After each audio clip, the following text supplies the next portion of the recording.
Hey everyone, welcome back. Today we're diving into something, well, pretty deep. We're talking about the idea of self. You'd think that'd be pretty straightforward, right? But we're going even deeper than usual, exploring how Buddhism tackles this whole self thing with this concept of anatta. And it's a real head scratcher. Definitely. Basically, it challenges everything we think we know about who we are. Exactly. Our main source for this deep dive is Lesson 4, Non-Self Anatta. The Illusion of the Separate Self. Intriguing title. Right. And let me tell you, it totally lived up to it. From the very first page, it had me hooked. It starts with this really simple question.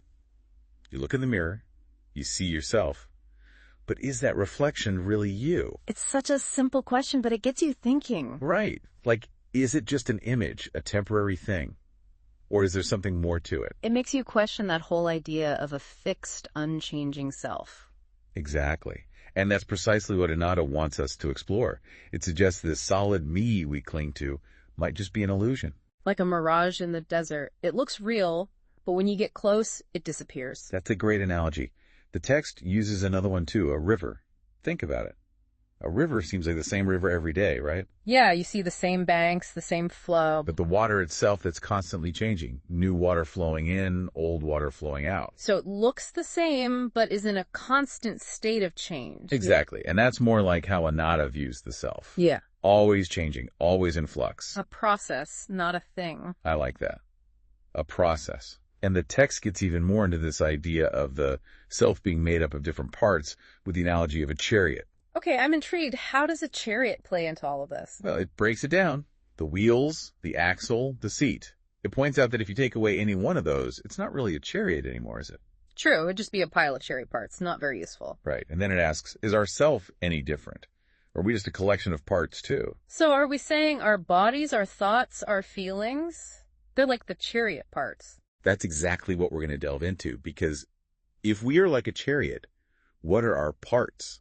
And this is where it gets even more interesting. The text dives into the 5 aggregates. 5 aggregates.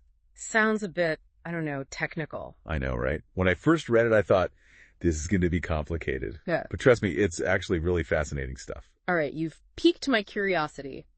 Lay it on me. What are these 5 mysterious aggregates? Well, they're like the building blocks of our experience. Yeah. And get this, each one plays a part in creating this illusion of a solid, unchanging self. Okay, now I'm hooked. Let's unpack this. What's the first aggregate we should tackle? Let's do it.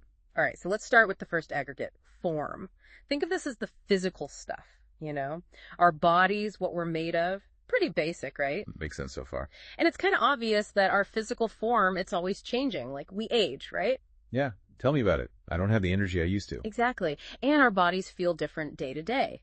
Sometimes we're full of energy, other times, well, not so much. Definitely. But even though we experience these changes all the time, we still cling to this idea of a consistent physical self. Like, deep down, I'm still me, even if my body's a little different than it was 10 years ago. Yeah, I get that.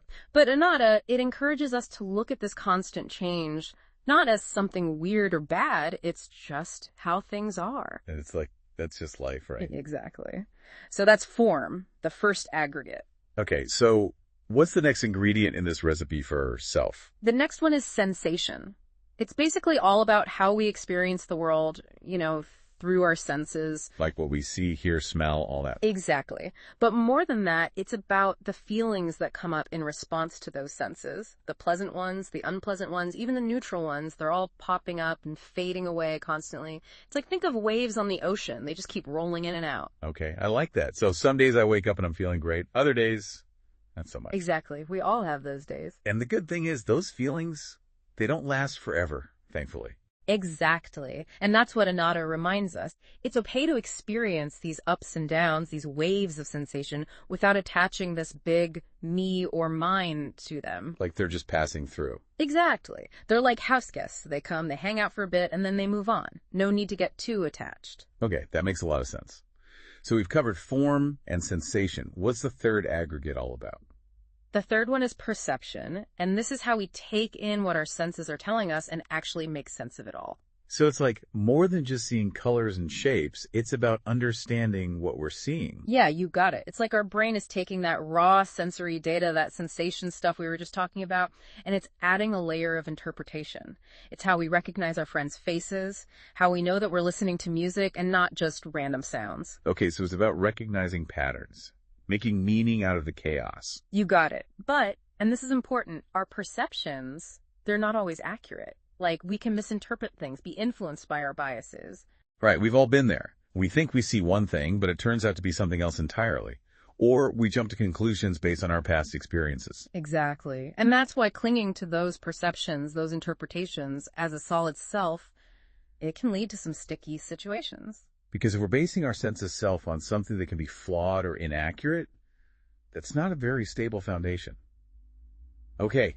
This is fascinating stuff. What's next on our list of aggregates? All right, buckle up, because this next one is a biggie. Mental formations. Uh-oh, that sounds intense. It's not as scary as it sounds. Basically, this aggregate encompasses all those thoughts swirling around in our heads. The ideas, the beliefs, opinions, even those unconscious biases we might not even be aware of. It's like that constant mental chatter that never seems to shut off. Precisely. And just like everything else we've been talking about, these mental formations, they're not fixed or permanent. So even our thoughts, they're not really us. Not in the way we typically think. They're more like events that arise in our consciousness. They come, they go, they change. So if all this mental noise, all these thoughts and beliefs, if that's not really me, then what is? This is the part where I always get a little lost. That brings us to the fifth and final aggregate, and this one's a bit of a head-scratcher. Consciousness. Oh boy, here we go. Consciousness. I know, it sounds really abstract, but stick with me. Consciousness is basically that awareness that allows us to experience all the other aggregates. That's like that knowing that there are sights and sounds and thoughts and feelings, but it doesn't get caught up in identifying with any of it. So it's like consciousness is the observer, not the observed. You got it. Think of it like this. Consciousness is the stage, and all the other aggregates, they're like the actors, the props, the scenery. They're all playing their part in this grand production we call life. But the stage itself, it doesn't get caught up in the drama. It just holds space for it all to unfold. Okay, I think I'm starting to see the bigger picture here. We have these 5 aggregates, all interacting and changing, and none of them on their own can really be pinned down as me. But how does understanding all of this, how does it actually help us in our daily lives? It still feels a bit, well, theoretical. That's a great question, and it's a question that's been pondered for centuries. And there's a great story in the text about this, about King Milinda and a wise monk named Nagasena. Oh yeah, I remember reading that one. It's the one where the king is trying to understand what this whole self thing is all about, right? Exactly. And he asks Nagasena, "What is your name?" Seems like a simple enough question, right? But Nagasena, he flips the script. He says his name is just a label, a convention. It's not who he truly is. And the king, he's totally thrown off by this. He can't wrap his head around it. Exactly. And that's the whole point. That story, it shows how easily we get caught up in language and labels. We think that just because we can put a name to something, it must be real. It must have this independent existence. But really, it's just a way of making sense of the world, right? Like, we label that thing a table so we can talk about it, but it's still just a collection of wood and nails and glue. Exactly. And just like that table, the self is a construct, a convenient label we put on a collection of constantly changing parts. So are we saying we're not real? This is getting deep. We're saying that the way we usually think about ourselves, that solid, unchanging me, might not be the whole picture. And clinging to that view, well, that's what causes a lot of suffering, according to Anatta. So how do we let go? How do we stop clinging? So how do we stop clinging? Like, where do we even begin to loosen our grip on this idea of a solid self? Well, the text points to mindfulness as a key practice. It's about really paying attention to our experiences as they're happening without judging them or getting swept away. Mindfulness. I hear that word everywhere these days. But I'll be honest, it always seemed kind of vague to me.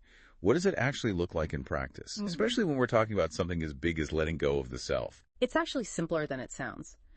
One really powerful practice is to just start noticing how often we use self-referential language in our everyday lives. All those I statements, me, mine. Oh, wow, yeah. Now that you mention it, I can hear myself doing it already. I'm so stressed. I'm not good at this. It's constant. Yeah. But how does just noticing those words, how does that help? It creates a little bit of space, a gap, between the experience itself and our tendency to grab onto it as me.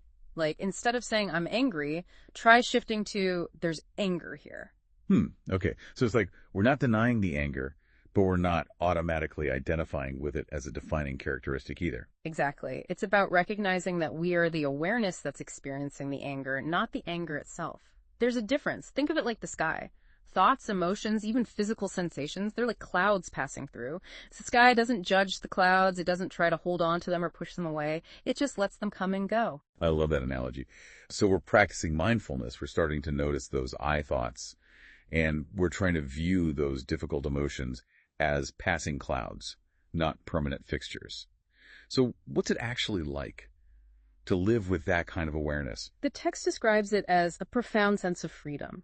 A liberation from that constant need to defend and protect this idea of a separate self. It doesn't mean our problems magically disappear, but we experience them differently. We're no longer carrying around that heavy backpack of self, right? It's like we're learning to travel a little lighter. Exactly. And as we lighten that load, we might notice something really interesting happening in our relationships too. When we're less caught up in our own self-importance, we can actually connect with others with more empathy and compassion. It's like by letting go of that tight grip on the self, we actually create more space for genuine connection. This is all starting to make so much sense. We started by questioning this idea of a fixed self. We explored those 5 aggregates that make up our experience, and now we have this practical tool of mindfulness to help us actually bring these teachings to life.